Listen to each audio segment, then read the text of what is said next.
Tell me, describe to me what happened when your daughter was taken from you.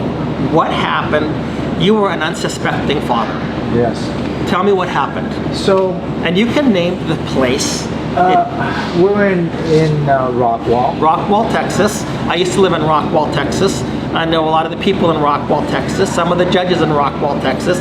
Politicians. Go ahead. I just want to make sure it's Rockwall, Texas. Yes. So the family is in the house. It's the afternoon. We're by the pool. There's a giant knock on the door. Boom, boom, boom, boom, boom. So we have a glass door, and one of the kids comes and looks at the door, and they come outside, and they say, Dad, there's some police officers at the door. And I'm thinking, I'm a regular citizen here, everything is fine. They probably are asking about some house down the road, maybe they need some help. There'd be no way that this could be any way associated with me. My next door neighbor is a police officer, and a great guy, and we talk all the time, so of course I'm friendly with police officers. That is the very wrong attitude to have when police officers are knocking at your door. Right. All the conspiracy and all the ideas, you should definitely start running through your head, because I didn't. And at that point, I go to the door, the dog is barking, it's very chaotic at that time. I open the door. Now I'm living in a really nice neighborhood, a very top-notch neighborhood, so it's not as though this is a normal thing for police officers to be in the neighborhood. Right. So I open the door, and as I open the door, the officer doesn't say what he wants. I say, "Can I help you, officer?" And he goes, "Oh, can I step inside?" If you ever watch The Legend of the Vampires, the vampires cannot come in your door unless you let them in the door. And think of all of them as vampires, because they're about to suck you dry. Yeah, yeah. Okay, so in any case, they walk in the door. Exactly. They walk in the door. Now I was very new to Rockwall. We'd only stayed there for a year, so in any case, they're in their nice black fatigues. You know, if it was end of the 1930s, 1940s, you'd think they'd be in Gestapo outfits, because it came across like that very quickly. So they walk in, three guys, very burly, all taller than me, and they come in and they ask me, "Is that your daughter?" And I said, "Yes." They hand me a stack of papers and they say, "Well, she needs to come with us." And they're basically saying she needs to go get a bag and she's coming with us. This is not normal in this country. Right. Well, actually, it's very normal in this country. It should not be. But according to the myth. Jeff, I heard this story for the first time, and I mean, I'm getting to me the trauma, because I don't know. I know we've both been through experiences, but this is a traumatic experience. Yeah, you go into shock basically, because. As I've told you guys, I'm a martial artist and whatnot, but you're sitting there going, how do I defend my family? These guys all have guns, it's invasive, you're not expecting this. The chaos that runs through your mind, you actually start becoming kind of like a deer in headlights, because you want to react, but you also know that the reaction is in front of your family. Now, visualize this, the kids are crying. They don't know what's going on. Right. All of a sudden the daughter is crying too. She doesn't know what's going on. You cannot imagine the trauma, the duress, the feelings that are going through the family, because you've just basically been broken into. Right. And now you've got three guys with guns. In your home. Inside your home. Yeah. Yeah.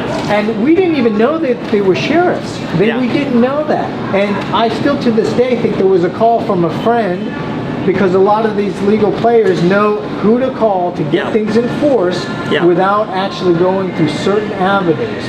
I had called the Rockwall Police Department, and they were very helpful.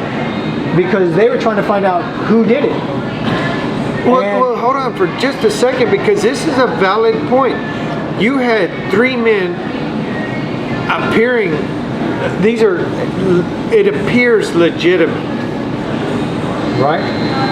It appears legitimate, but you're thinking in your mind they have guns, they're coming in, there are... And then they have a stack of papers that you're not even in a frame of mind to wrap your mind around, and they're saying, I'm gonna take your daughter. Mark,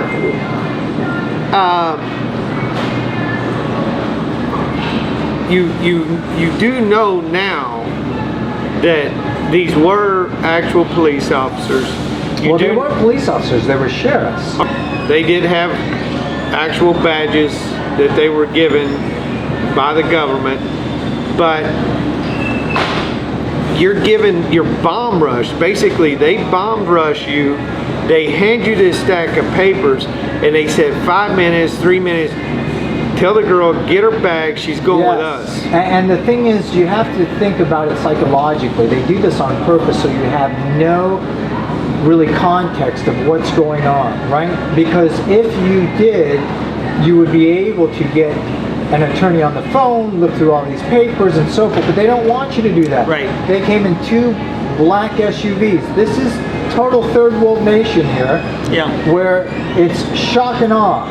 Get them. And you know, the fact is, I was asking the sheriff's officer, I said, you know, is there anything you could do? And they weren't giving me any time. One of them actually did look like he felt bad, because he knew he just invaded a house. And I don't know what they told him, but apparently they had to be burly enough to take me and make sure that I was okay and out of the way.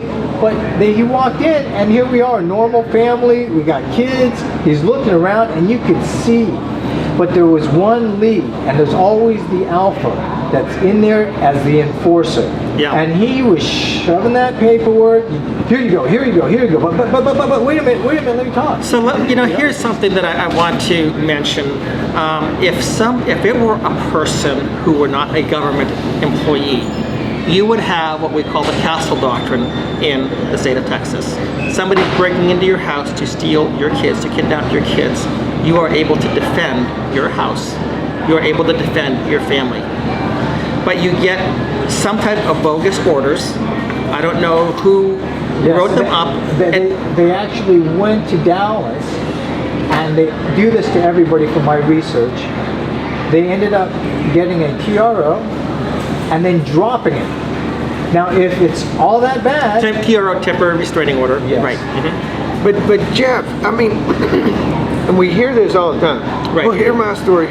Right. We hear this over and over again. Yeah. My mayor where I live, he's going through the same thing. Right.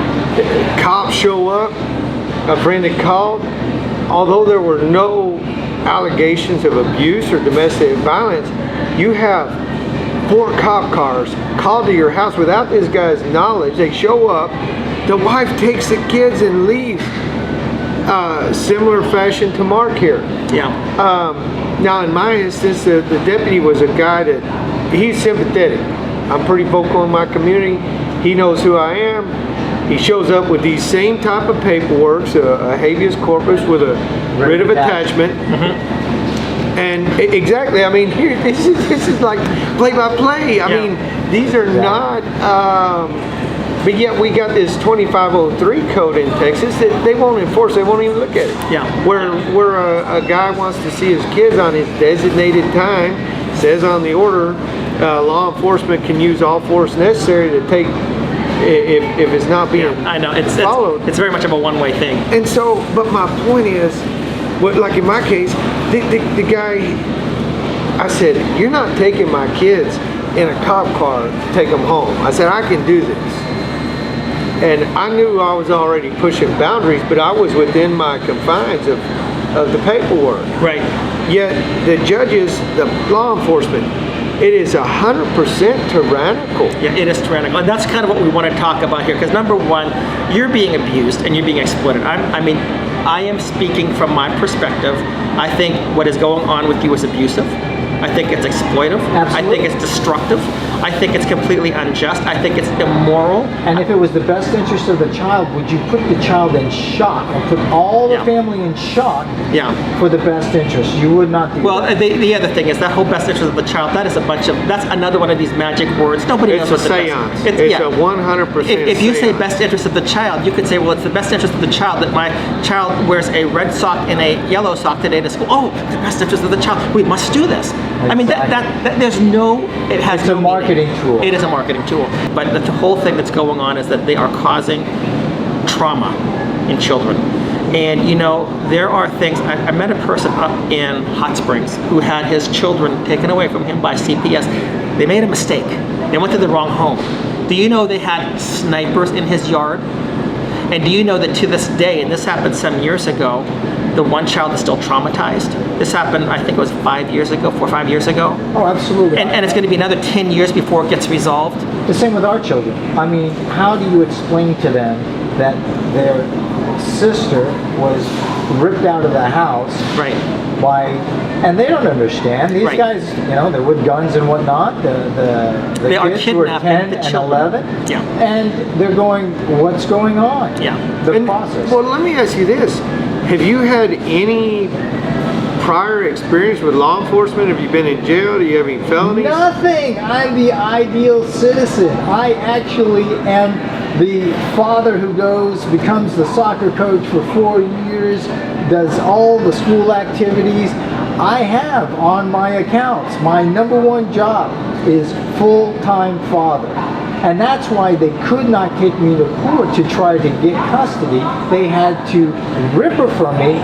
That way they had possession, because how were they going to say, this guy's great, he's in the family, everybody's there, it's a unit. Yeah. And they rip it apart.